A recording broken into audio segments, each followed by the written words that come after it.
Hi hello నమస్తే welcome back to our channel. ఈరోజు మన ఛానల్లో వచ్చేసి మసాలా ఆమ్లెట్ రెసిపీ చూపిద్దాం అనుకుంటున్నాను. దానికి కావాల్సిన ఇంగ్రీడియంట్స్ వచ్చేసి మనకి సన్నగా తరిగిన టమాటాలు, సన్నగా తరిగిన ఆనియన్స్, దాంతోపాటు కొంచెం పచ్చిమిరపకాయలు, కొంచెం కొత్తిమీర కూడా గార్నిషింగ్ కోసం అని చెప్పేసి తీసుకున్నాను అనమాట. సో ఇప్పుడు నేను ఫస్ట్ అయితే మనం బాండి పెట్టుకుని దాంట్లో కొంచెం ఆయిల్ వేసుకోవాలి. ఆయిల్ వేసుకున్న తర్వాత సన్నగా కట్ చేసుకున్న పచ్చిమిరపకాయలు ఏవైతే ఉన్నాయో వాటిని ముందుగా వేసుకొని వేయించుకోవాలన్నమాట. దీంట్లో నేను వేరే పొడి కారం మాత్రం ఏమీ యూజ్ చేయకూడదు. మనము ఓన్లీ పచ్చిమిరపకాయలు మాత్రమే యూజ్ చేసుకోవాలి. అది మీ టేస్ట్కి తగ్గట్టుగా కారం స్పైసీ బాగా తినే వాళ్ళైతే కొంచెం ఎక్కువగా వేసుకోవచ్చు, తక్కువ తినే వాళ్ళైతే తక్కువగా వేసుకోవచ్చు అనమాట. సో వన్స్ అవి ఫ్రై అయిపోయిన తర్వాత మనము ఇప్పుడు ఏదైతే ఆనియన్స్ కట్ చేసుకొని ఉంచుకున్నామో ఆ ఆనియన్స్ని వేసుకోవాలి. దాంట్లో కొంచెం చిటికెడు పసుపు వేసుకోవాలి. పసుపు వేసుకొని కొంచెం అవి ముక్కలు మగ్గేంత వరకు కొంచెం మగ్గించుకోవాలన్నమాట. వాటర్ ఎవాపరేట్ అయ్యేంత వరకు డ్రై ఫ్రై అయ్యేంత వరకు ఆనియన్స్ని ఇలా తిప్పుతూ వీడియోలో చూపించిన విధంగా చేసుకోవాలన్నమాట. ఇప్పుడు కాస్త కొంచెం ముక్కలంతా మగ్గినాయి కదా, మగ్గిన తర్వాత దీంట్లో ఇంకో కొంచెం సాల్ట్ వేసుకోవాలి. సాల్ట్ యాడ్ చేసుకున్న తర్వాత కూడా ఇలాగ కొంచెం లో ఫ్లేమ్లో పెట్టుకొని మీడియం ఫ్లేమ్లో కలుపుకుంటూ ఉండాలన్నమాట. వన్స్ కొంచెం ముక్కలు మనకి ఏదైతే మగ్గాయో మగ్గిన తర్వాత మనం కొంచెము దీంట్లో అల్లం పేస్ట్ యాడ్ చేయాలన్నమాట. వీడియోలో నేను చూపిస్తున్న విధంగా కొంచెం యాడ్ చేసుకోవాలన్నమాట, అంతకంటే ఎక్కువ యాడ్ చేసుకోవద్దు. సో యాడ్ చేసుకున్న తర్వాత దీన్ని కూడా కొంచెం పచ్చివాసన పోయేంత వరకు మనము శుభ్రంగా చక్కగా ఫ్రై చేసుకోవాలన్నమాట. ఫ్రై చేసుకున్న తర్వాత మనం ముందుగా తరిగి ఉంచుకున్న ఏవైతే టమాటాలు ఉన్నాయో వాటిని కూడా యాడ్ చేసుకోవాలి.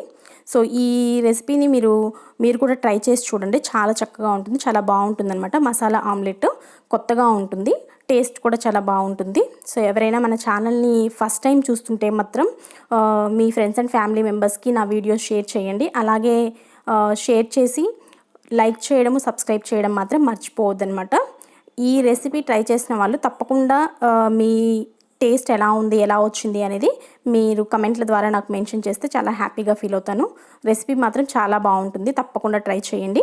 సో ఇలా టమాటాలంతా కూడా మొత్తం మగ్గిన తర్వాత ఇది మనం జస్ట్ కర్రీ లాగా చేసుకుంటాం అనమాట. గరం మసాలా ఉంటుంది కదా, ఆ గరం మసాలాని కొంచెం యాడ్ చేసుకోవాలి కర్రీలో. లాస్ట్ ఫైనల్గా దించే ముందు గరం మసాలాని యాడ్ చేసుకొని కొంచెం మగ్గనిచ్చిన తర్వాత మనం ముందుగా తరిగించుకున్న కొత్తిమీరను కూడా తీసుకొని దీంట్లో యాడ్ చేసుకుంటే చాలా బాగుంటుందన్నమాట. కొత్తిమీర అనేది ఆప్షనల్, బట్ వేస్తే మాత్రం టేస్ట్ చాలా బాగుంటుందన్నమాట. సో దీనికి కాకుండా మనము దీంట్లో కొంచెం పెప్పర్ పౌడర్ కూడా యాడ్ చేసుకుంటామంటే ఇంకా రుచిగా ఉంటుంది. నేను పెప్పర్ పౌడర్ అనేది తర్వాత ఏదైతే ఆమ్లెట్ వేసేటప్పుడు అప్పుడు యాడ్ చేస్తున్నాను. సో ఈ కూర ఇప్పుడు మొత్తం అంతా మనకి రెడీ అయిపోయిందనమాట. ఆనియన్స్, టమాటాలు, పచ్చిమిరపకాయలతోటి ఇలా తయారు చేసుకోవాలి. దాన్ని కొంచెం చల్లారిన తర్వాత ముందుగా ఆల్రెడీ నేను పగలగొట్టుకొని ఉంచుకున్నాను అనమాట. ఎగ్స్ ఒక 4 తీసుకున్నాను. ఆ 4 ఎగ్స్ని మన దగ్గర ఉన్న ఇప్పుడు రెడీ చేసుకొని ఉంచుకున్న కర్రీ ఉంటుంది కదా, దాన్ని దీంట్లో మిక్స్ చేసుకోవాలన్నమాట.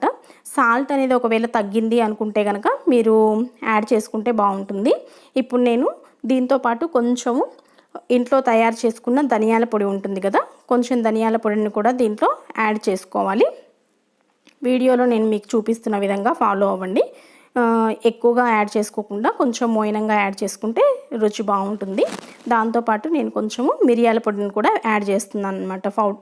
దానికి యాడ్ చేసుకున్న తర్వాత సాల్ట్ తక్కువ పడితే ఇంకొంచెం సాల్ట్ వేసుకోవచ్చు. మనం ఆల్రెడీ కర్రీని టేస్ట్ చేసి చూసుకోవాలి ఎలా ఉంది. ఒకవేళ తక్కువ ఉప్పు ఉంది అనుకుంటే మాత్రం దీన్ని ఇంకొంచెం ఉప్పు యాడ్ చేసుకొని కలుపుకోవాలి.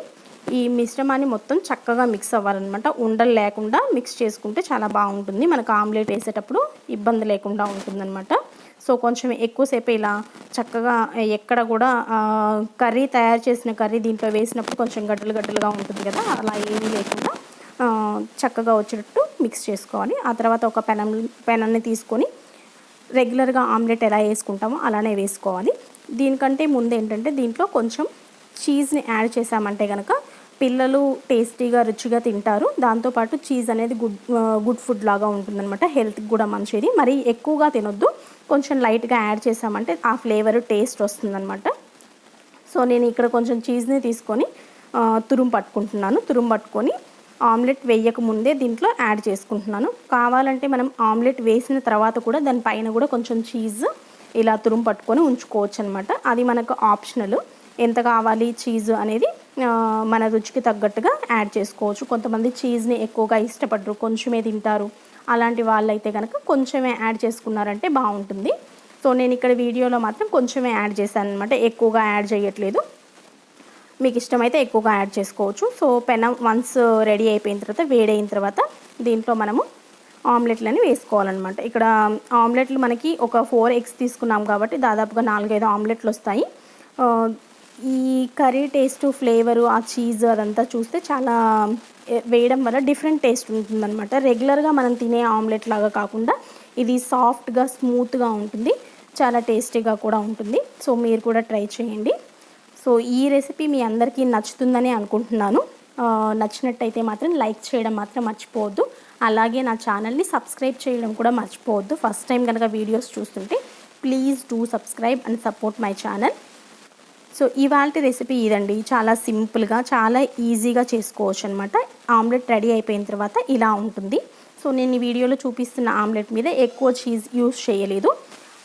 నేనైతే ఏదైతే పోస్ట్ పెట్టానో ఆ పోస్ట్లో మాత్రం ఎక్కువ చీజ్ వేసాను అనమాట, పిల్లల కోసం అని చెప్పేసి, కలర్ఫుల్గా కూడా ఉంటుంది.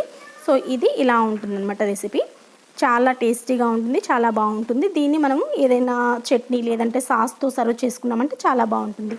Thanks for watching my video. చలో, థ్యాంక్ యూ, బాయ్ బాయ్.